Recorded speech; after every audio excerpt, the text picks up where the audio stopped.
Bonjour à tous et bienvenue chez Colique Éclectique pour une nouvelle vidéo pour parler de tout, de rien, de tout, de rien et de rien et enfoncer des portes ouvertes, bien évidemment, tu sais bien l'histoire.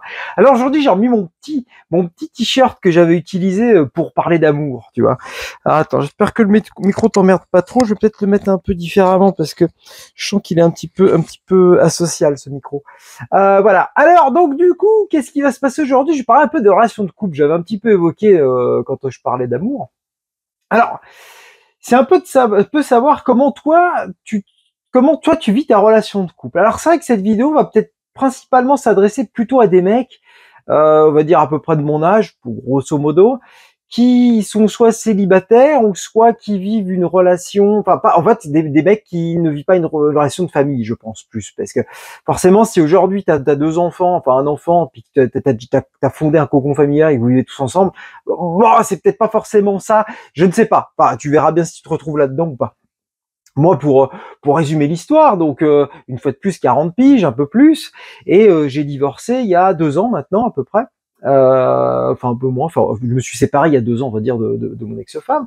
Donc on vivait sous le même toit, voilà, etc. Tu vois un peu le truc.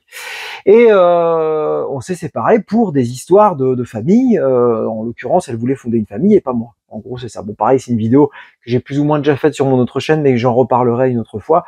Il y a tellement de sujets à aborder finalement sur Colique Éclectique, on n'est jamais à court d'idées. Bon, c'était pour te planter le décor. Et en fait, si tu veux, moi, je me suis rendu compte, alors je m'en rendais déjà compte quand j'étais avec elle, mais que ma façon d'envisager une relation de couple, une relation amoureuse évidemment aussi, n'était pas celle qui est conventionnelle. Alors en gros, je m'explique. Si tu veux, moi, concrètement, je me suis rendu compte, mais ça fait déjà bien longtemps hein, que je m'en suis rendu compte. Hein, j'ai pas découvert ça en me séparant d'elle. C'est juste que maintenant, je vis clairement comme j'aurais dû vivre peut-être déjà depuis bien longtemps. Je suis pour une indépendance totale des deux personnes. Donc, une indépendance totale, c'est déjà évidemment une indépendance financière. C'est évidemment, tu oublies tout ce qui est compte commun. Enfin, là, c'est quelque chose qui. Alors nous, on avait un compte commun en l'occurrence avec mon ex-femme, mais c'était pour payer les loyers, tu sais, les trucs communs, je veux dire. Mais je veux dire, on avait quand même chacun notre compte. Bon, voilà, ça au moins, c'est le minimum, on va dire. Mais les couples, par exemple, qui ont un seul compte pour les deux.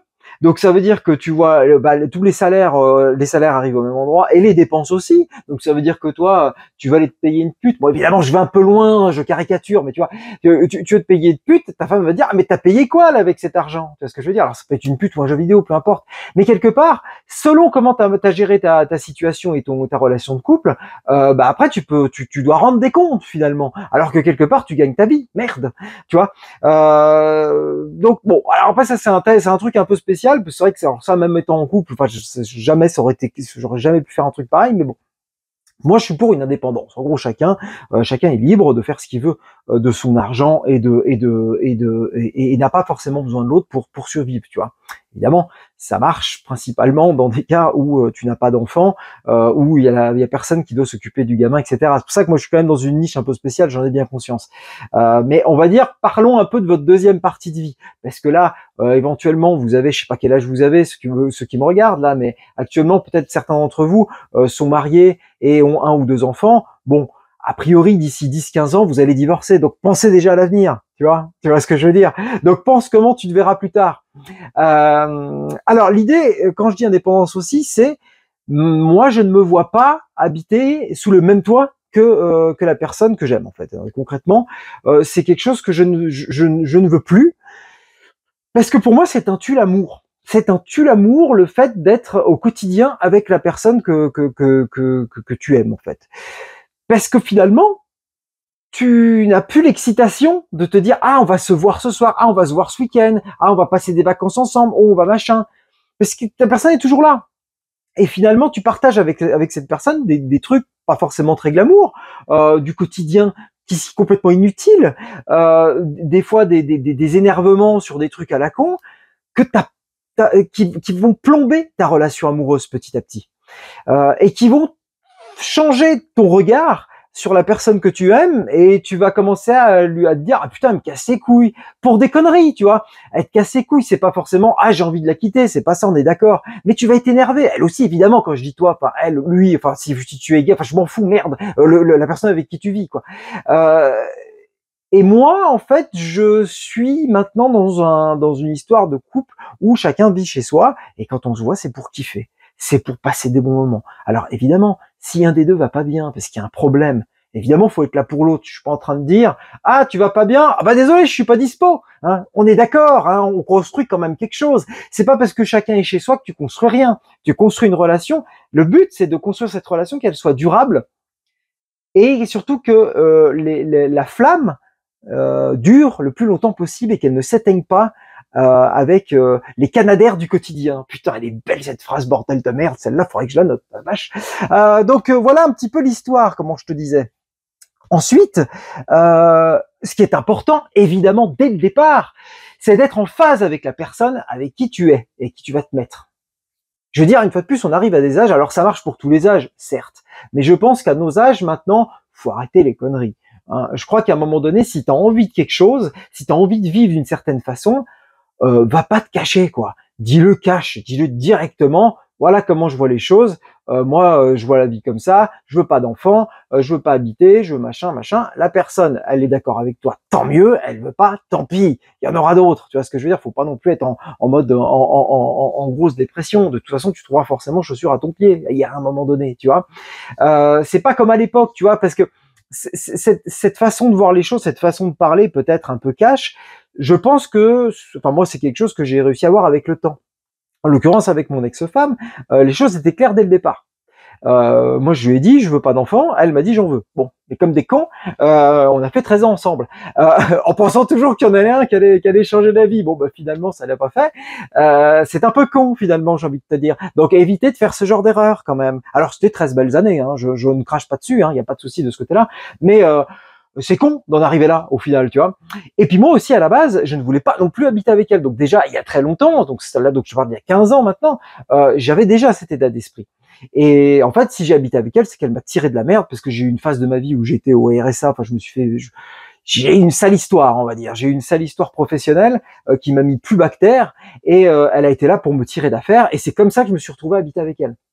Sans ça, peut-être que nos chemins auraient vite pris chacun des routes différentes. Évidemment, sachant qu'elle m'a tiré des emmerdes et que j'ai vécu plus ou moins à ses crochets pendant quelques mois, j'allais pas une fois avoir trouvé un taf dire ah bon bah salut, je me tire. Tu vois, je veux dire, il y a un moment donné savoir vivre, merde, tu vois, t'es éduqué ou pas? Bon.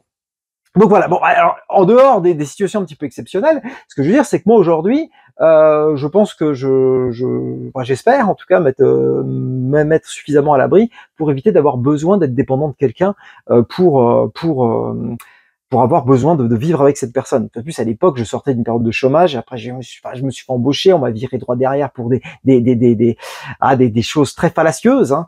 Et je me suis retrouvé au RSA. Voilà. Donc c'est très compliqué le RSA. Faut pas se cacher la masse. Hein. Quand tu touches 400 € par mois, chaud, tu vois. Sachant que tu dois payer un loyer quelque part. Pas évident l'histoire. Donc bon, voilà. Bon, ça c'est encore une autre histoire.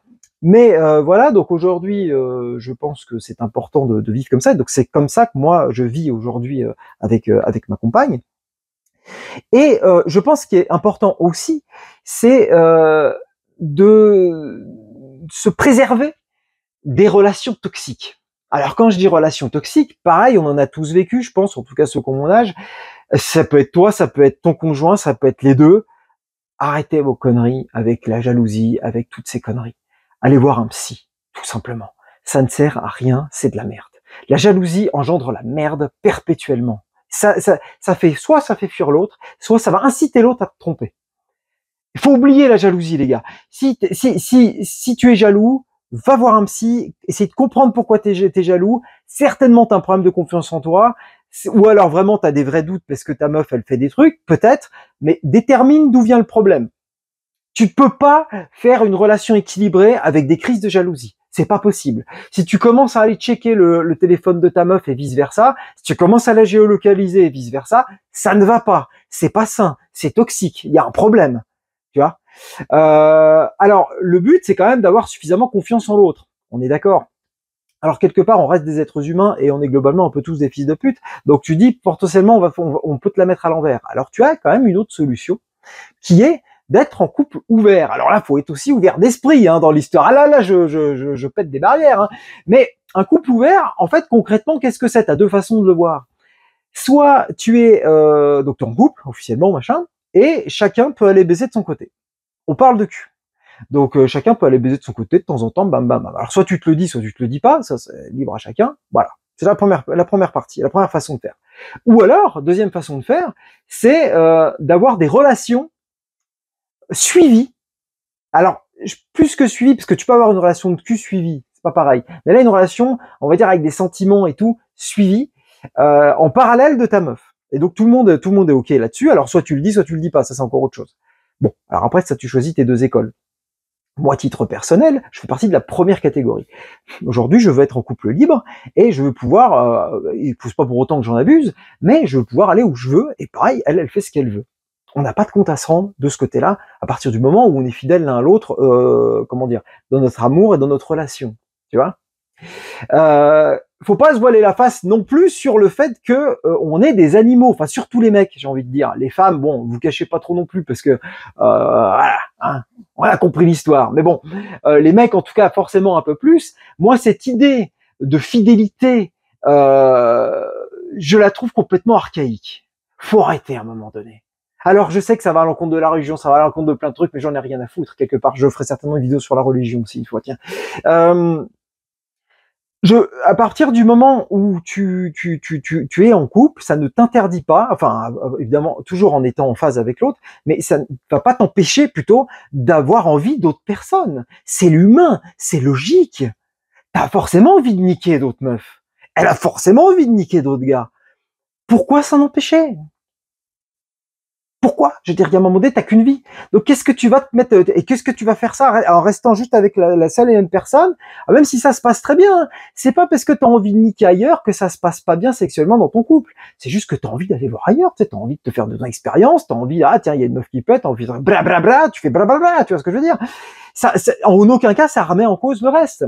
Je pense qu'il est important, une fois de plus, il faut faire son expérience, je pense avant, je parle une fois de plus parce que j'ai 40 ans, mais il faut désacraliser un peu l'acte sexuel. Je pense que à un moment donné, faut arrêter de, c'est pas parce que t'as baisé avec une meuf que c'est un truc de ouf, oh là là, t'as niqué le couple. Non, je pense pas. Par contre, je crois que ce qui est très important, c'est d'être en phase avec la personne. Ça veut dire que les tromperies, on lâche l'affaire. Il y a un moment donné, faut arrêter. C'est pour ça que je te dis dès le départ, c'est important d'être en paix avec toi-même, d'être en phase avec la personne avec qui tu es, et que le couple vive bien. Et à partir du moment où tu es au clair avec la personne, putain, mais il y a même pas un seul instant où tu vas dire je vais la tromper. Bah de toute façon déjà 6 mois, moi je suis en couple libre, là du coup finalement je me pose même plus ces questions-là. Ça veut dire que j'ai potentiellement, alors si j'étais un putain de playboy, imagine j'étais Brad Pitt, tu vois, je me dis ah bah c'est cool, je peux aller niquer à droite à gauche, c'est super machin. Bon c'est pas le cas parce que moi bon pour s'intéresser à ma gueule, faut quand même déjà être très motivé. Mais au-delà de ça, je cherche pas plus que ça. Mais je sais juste que bon, si l'occasion se présente, je veux pas me prendre la tête, tu vois, je vais pas me dire ah putain mais ça fait chier parce que quand même quelque part je la trompe, ça se fait pas trop, tu vois, c'est pas très poli, tu vois, ou alors faudrait que je lui cache, tu vois, c'est chiant. Alors que là, alors c'est pas pour autant que je vais lui dire parce que tu vois ça dépend des personnes. Nous on s'est dit, moi ça me dérange pas qu'elle me le dise. Elle préfère pas trop savoir. Tu vois, en fait, fais ce que tu veux, ferme ta gueule. Tu vois, en gros, c'est ça. Ok. Donc, c'est des façons de gérer. Après, ça, c'est toi qui va plus ou moins gérer ça. Voilà, faut mettre les mains dans le cambouis et discuter concrètement de ce dont tu as envie. Savoir surtout toi-même, qu'est-ce que tu as envie. Est-ce que tu es prêt à avoir cette genre de liberté et surtout à laisser aussi cette liberté à ton conjoint. Il y a ça aussi, parce que c'est bien sympa de dire ah moi je peux niquer à droite à gauche, mais pas toi par contre. Ah bah non. Parce que là, si tu fais ça, t'es complètement con. Tu vois ce que je veux dire? T'es un taliban, mon pote.